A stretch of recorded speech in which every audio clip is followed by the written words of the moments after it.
The decoded message arrived at 3 in the morning, carried by a young officer whose hands trembled as he placed it on the desk. Colonel Arthur Harding read it twice. Then a third time. The words did not change. Somewhere inside Churchill's inner circle, someone was talking to the enemy. Harding stood in the cabinet war rooms, 60 feet beneath the streets of London, surrounded by concrete walls that had protected Britain's leadership through 4 years of bombing. The air smelled of cigarette smoke, machine oil, and the sweat of men who had not seen sunlight in days. Maps covered every surface. Red pins marked German positions across France. Blue pins showed the massive Allied buildup along England's southern coast. 2 million soldiers. 7,000 ships. 11,000 aircraft. The greatest invasion force in human history was preparing to cross the English Channel, and everything depended on one thing: secrecy. The Germans knew an invasion was coming. Everyone knew that. But they did not know where or when. Hitler had spread his forces thin, guarding every inch of coastline from Norway to Spain. If the Allies could maintain surprise, they could establish a foothold before the enemy could respond. If the Germans learned the true target, the beaches of Normandy, they would concentrate their panzer divisions and push the invaders back into the sea. A failed invasion would cost hundreds of thousands of lives and extend the war by years, perhaps forever. Harding walked through the underground corridors, passing clerks and officers who worked through the night. He had spent 20 years in military intelligence. He had hunted spies in Cairo, broken codes in Malta, and survived the Blitz while London burned above him. But nothing had prepared him for this. The decoded German transmission suggested that someone with access to Operation Overlord, the code name for the Normandy invasion, had made contact with enemy agents. The leak was small, fragmentary, but it was real. He entered a briefing room where Churchill himself stood before a table of generals. The Prime Minister wore his famous siren suit, a one-piece garment he had adopted during the air raids. His face showed exhaustion. He had led Britain through its darkest hours, through Dunkirk and the bombing and the years of standing alone against Nazi tyranny. Now, with victory finally possible, he carried a weight that would have crushed lesser men. "Gentlemen," Churchill said, his voice low and rough, "the enemy suspects we are coming. They do not know where. They do not know when. And they must never know. If word reaches Berlin about our true intentions, we will send a generation of young men to die on those beaches." He paused, letting the silence press down on everyone in the room. "I want absolute security. Trust no one you do not have to trust. Write nothing that does not need to be written." Harding understood. The invasion was scheduled for early June, barely 6 weeks away. In that time, he had to find the source of the leak without alerting the traitor or creating panic among the high command. He would have to suspect everyone, including men he had known for years. After the meeting, he walked to the office of Major Thomas Blackwood, his closest friend in the intelligence service. They had served together since 1939, sharing victories and losses, burying colleagues and celebrating survivals. Blackwood was reviewing documents when Harding entered, but something in his manner seemed wrong. His movements were hurried, nervous. He glanced up with eyes that held secrets.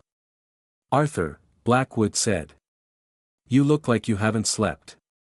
"None of us sleep anymore." Harding studied his friend's face. "Is everything all right, Thomas?" "Fine. Just the pressure. We all feel it." But the answer came too quickly, and Blackwood's hand moved to cover a paper on his desk. Harding said nothing more. He trusted this man with his life.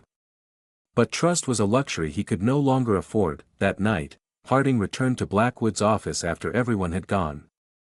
The room was dark and cold. He searched methodically, checking drawers and files, hating himself for every moment of it. In the fireplace, he found the remains of a burned letter. The flames had consumed most of it, but 3 words survived on a fragment of paper, written in handwriting he did not recognize. The words read, "The real location." Harding stared at the ash in his hands. His friend, his brother in arms, might be the very man he was hunting. And if Blackwood had betrayed them, then everything they had built, everything they had sacrificed, hung by a thread that was already beginning to snap. Outside, the night sky over London was quiet. But across the Channel, German generals were studying their own maps, their own intelligence, trying to guess where the blow would fall. The clock was ticking. And somewhere in the shadows, a traitor was still sending messages that could doom them all. Captain Eleanor Shaw pressed her headphones tighter against her ears and listened to the ghosts. They came through the static in bursts of Morse code, German operators transmitting orders across occupied Europe, unaware that a young woman in a basement in Bletchley Park was capturing every word.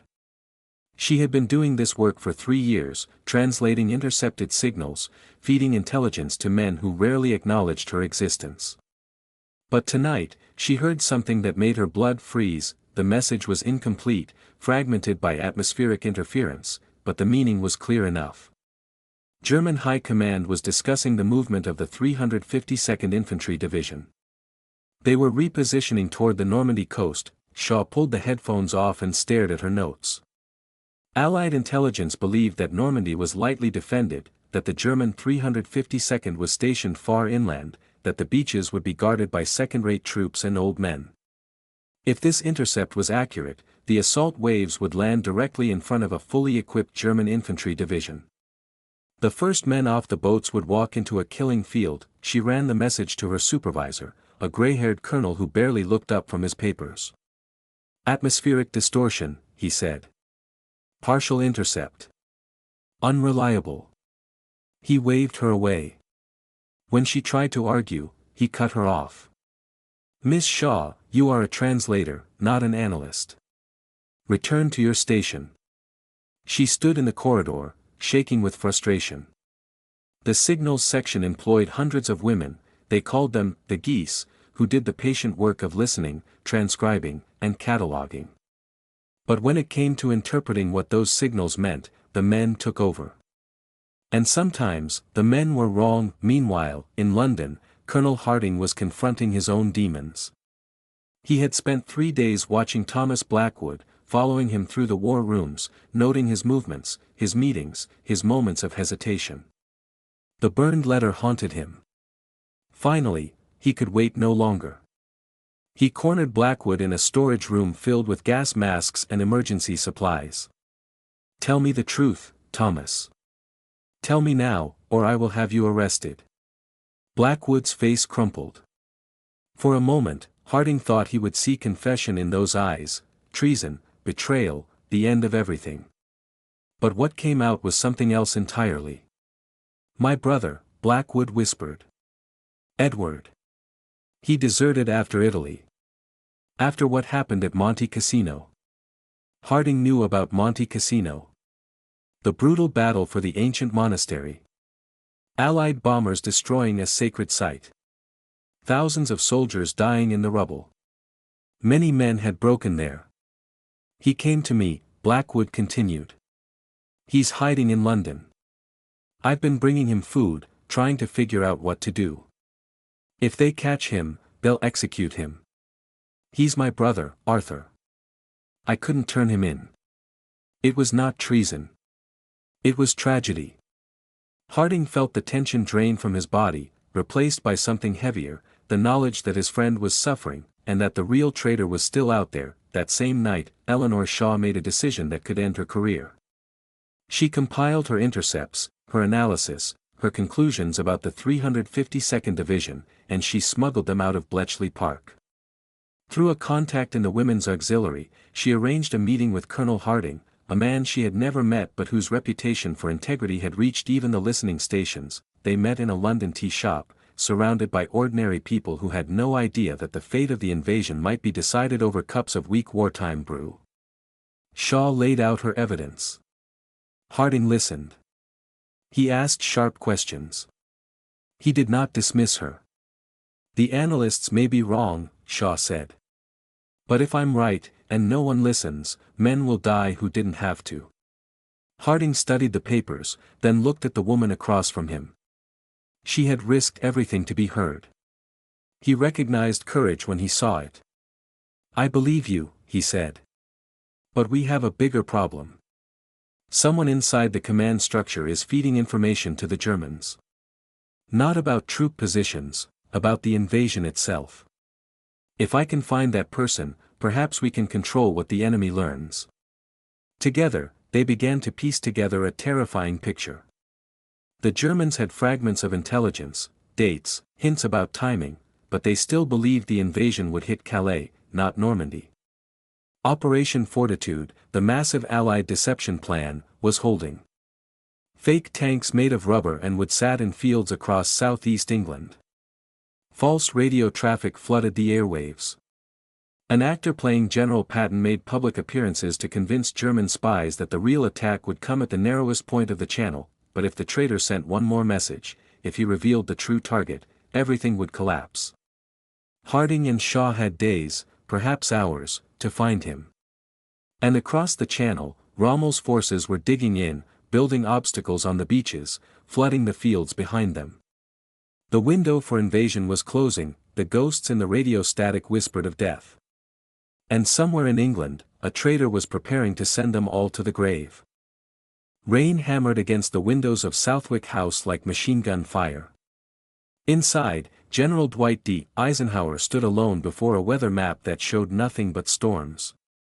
June 5, 1944, the date chosen for the invasion, was impossible. The channel was a nightmare of high waves and low clouds. Paratroopers could not jump. Landing craft would swamp. Naval guns could not find their targets. The greatest military operation in history was trapped by the weather. In an adjacent room, Churchill sat with his generals, chewing on an unlit cigar, his face a mask of controlled fury. He had waited 4 years for this moment. For years since Dunkirk, when the battered remains of the British Army had escaped across the same channel they now hoped to cross in the other direction. For years of bombing, rationing, sacrifice, and death. And now the rain would not stop. Colonel Harding had no time to wait. 3 days earlier, working with Eleanor Shaw's intelligence contacts, he had finally identified the traitor. Reginald Dorsey was a clerk in the communications office, a quiet, unremarkable man who had worked in government service for 15 years. He attended church on Sundays. He kept a small garden. He had also been passing secrets to German agents through a dead drop at a Charing Cross bookshop. The arrest had been swift and silent. Dorsey broke within hours, confessing everything. He had been recruited in 1940, during the dark months after the fall of France, when many believed Britain would be next. The Germans had promised him money and safety when they conquered England. By the time it became clear that Britain would survive, Dorsey was in too deep to stop, but the damage was done. Before his capture, Dorsey had sent one final message confirming that the invasion would come in early June. The Germans now knew the timing, even if they still believed the target was Calais. Every hour of delay increased the chance that they would discover the truth. Harding brought this news to Churchill in a private meeting, but there was something else, something worse. During the interrogation, Dorsey had revealed that he had been protected by a senior official in the War Office, a man who had looked the other way in exchange for payments. The official was not a traitor himself, merely corrupt, but the scandal could shake public confidence at the worst possible moment. Churchill listened in silence. When Harding finished, the Prime Minister's eyes were cold as January ice. "After we win," Churchill said, "bring me the evidence. We will deal with this man properly. But until the first soldier sets foot on French soil, I will hear nothing that divides us. Nothing. Do you understand?" Harding understood. Justice would wait. Victory could not. The hours crawled by. Eisenhower paced the corridors of Southwick House, alone with a decision that no one else could make. His meteorologist, a young Scottish officer named James Stagg, brought updates every few hours. The news was always the same: storms, storms, more storms. The invasion force was already at sea, some ships having departed from distant Scottish ports. They could not circle indefinitely. Fuel was limited. Seasickness was destroying morale. A decision had to be made. On the night of June 4, Stagg appeared with something different. His charts showed a brief window, perhaps 36 hours of acceptable weather beginning on June 6. It was not ideal. The clouds would be thick. The seas would still be rough. But it might be enough. Eisenhower gathered his commanders. The room was silent except for the rain. General Montgomery wanted to go. Air Marshal Lee Mallory worried about casualties.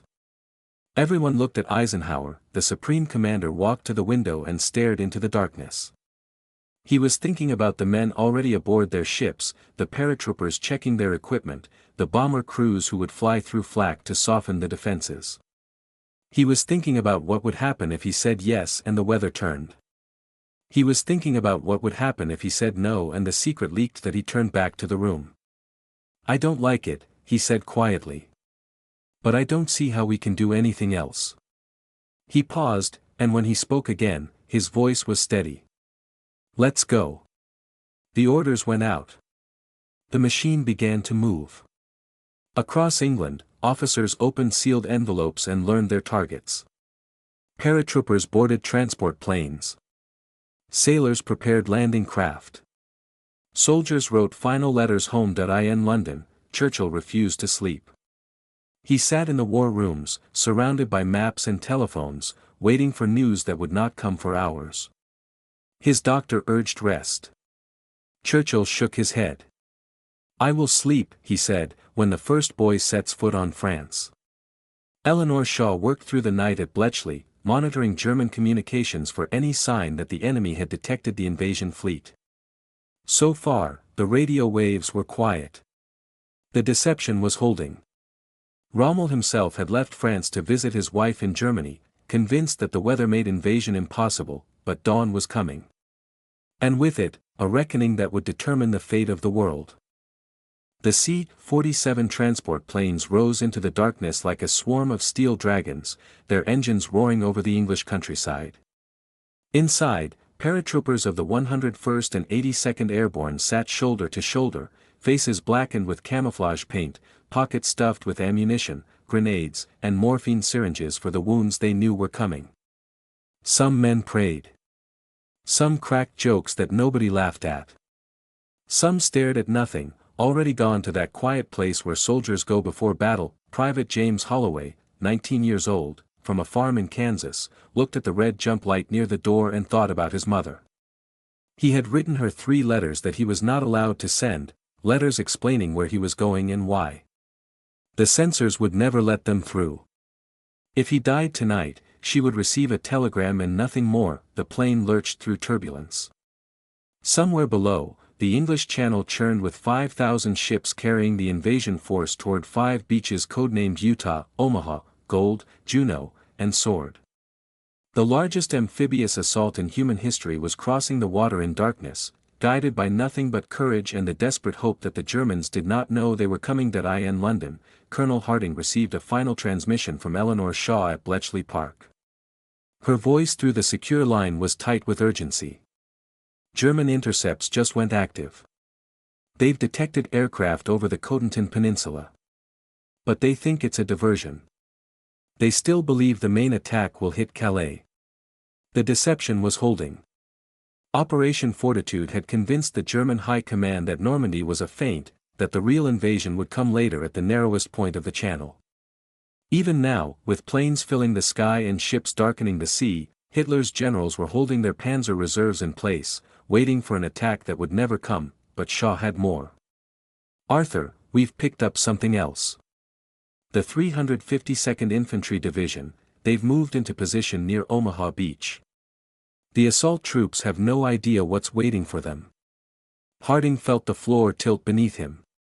Omaha was assigned to the American 1st and 29th Infantry Divisions. They expected light resistance. Instead, they would face a fully equipped German infantry division dug into the bluffs overlooking the beach. The first waves would be cut to pieces. There was no time to reach the command structure through normal channels. By the time the message worked its way up the chain, men would already be dying.